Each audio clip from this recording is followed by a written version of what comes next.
जंगल में एक मोर भी रहता था। वो जंगल में अकेला मोर बचा था। बाकी मोर दूसरे जंगलों में चले गए थे, पर उसे यह जंगल बहुत अच्छा लगता था, जिस वजह से वो इसी जंगल में रहता था। और जब बारिश होती तो वो बारिश में बहुत नाचता। एक दिन की बात है, जंगल में बहुत तेज बारिश हो रही थी। बारिश को देखकर मोर बहुत खुश हुआ और अपने आप से बोला, अरे वाह, कितना मजा आ रहा है बारिश में। मैं तो चाहता हूँ रोज ऐसी ही बारिश हो। बारिश में नाचने का अलग ही मजा होता है। दिल खुश हो जाता है ऐसी बारिश में नाचकर। वहीं दूसरी तरफ बारिश से जंगल में रहने वाले पक्षी बहुत ज्यादा परेशान हो चुके थे, क्योंकि हर 2 दिन बाद बहुत तेज बारिश हो जाती थी, जिस वजह से उनके घरों में पानी भर चुका था। और वो सब पक्षी इस बात से बहुत ज्यादा परेशान थे, और इसीलिए वो सभी एक जगह पर इकट्ठा हुए और पक्षियों की मीटिंग बिठाई। अरे भाइयों, हमें कुछ न कुछ तो करना ही पड़ेगा। यह बारिश हर 2 दिन बाद हो जाती है। मैं तो इस रोज रोज की बारिश से तंग आ गया हूँ। न खाना खा पा रहे हैं, न काम पर जा पा रहे हैं।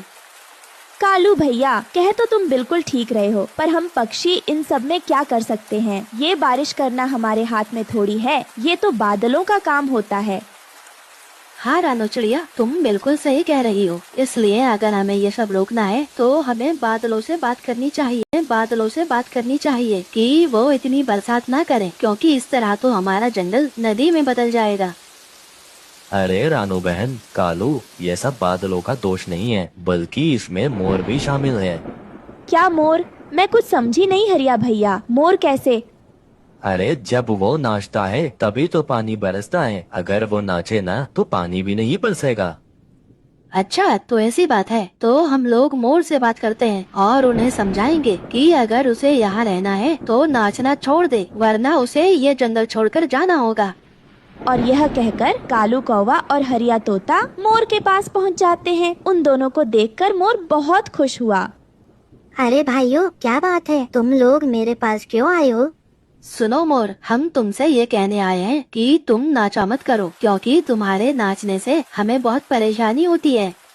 पर क्यों भाइयों, तुम्हें क्या परेशानी होती है? बल्कि परेशानी तो मुझे होनी चाहिए, क्योंकि नाचता तो मैं हूँ। तुम्हारे ऊपर कौन सा बोझ पड़ता है? यह सुनकर उन दोनों को गुस्सा आ जाता है, क्योंकि वो मोर को समझाने आए थे, पर उल्टा मोर ने उन्हें ही समझा दिया और वो वहाँ से चले गए। उन दोनों को इस तरह गुस्सा देखकर मोर काफी हैरान हुआ, पर उसने इस बात पर ज्यादा गौर नहीं किया। इसके बाद वह दोनों पक्षियों के पास वापस आए और उन्होंने फैसला किया कि अब वो बादलों के पास जाएंगे और बादलों से ही बात करेंगे, क्योंकि अब बादल ही कुछ कर सकते हैं। इसके बाद वो दोनों बादलों के पास जाते हैं। बादलों के पास पहुँचने पर बबलू बादल ने कालू से कहा, क्यों कालू कौवा और हरी तोता, यहाँ पर कैसे आना हुआ? कोई परेशानी है क्या? बताओ मुझे। बबलू बादल, हम आपसे ये कहने आए हैं कि आप इतनी बारिश ना कीजिए, क्योंकि बारिश की वजह से हमारे घर खराब हो गए हैं। कालू, पर बारिश तो जरूरी है, और यदि बारिश नहीं होगी तो जंगल सूख जाएगा और फिर तुम पक्षियों के पेड़ पौधे भी सूख जाएंगे।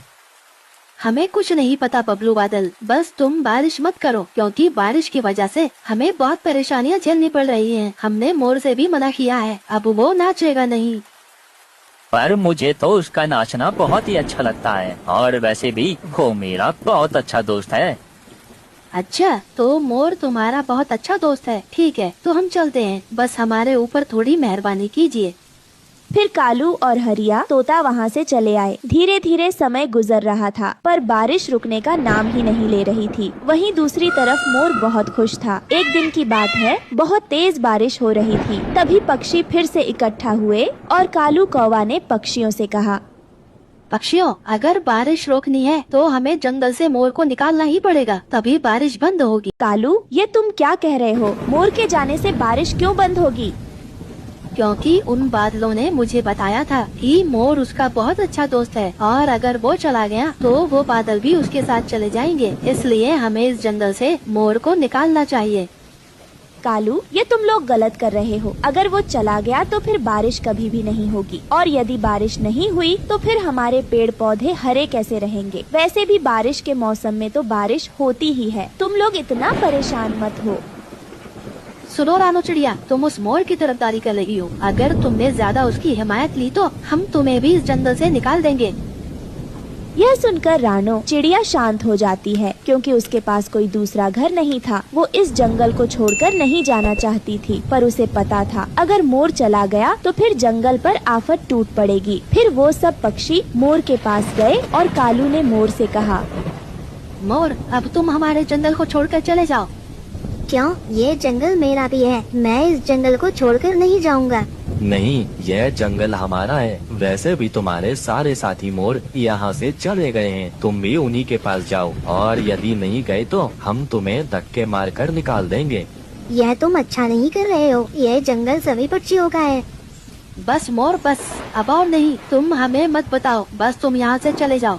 यह सुनकर मोर बहुत दुखी होता है और वो जंगल को छोड़कर चला जाता है। दूसरी तरफ बादल यह सब देख रहे थे और बादलों को बहुत तेज गुस्सा आता है और वो अपने साथी बादलों से कहता है, अब मैं इस जंगल में कभी भी बारिश नहीं करूँगा, चाहे यह लोग कितना भी कहें, पर अब इस जंगल में बारिश कभी नहीं होगी।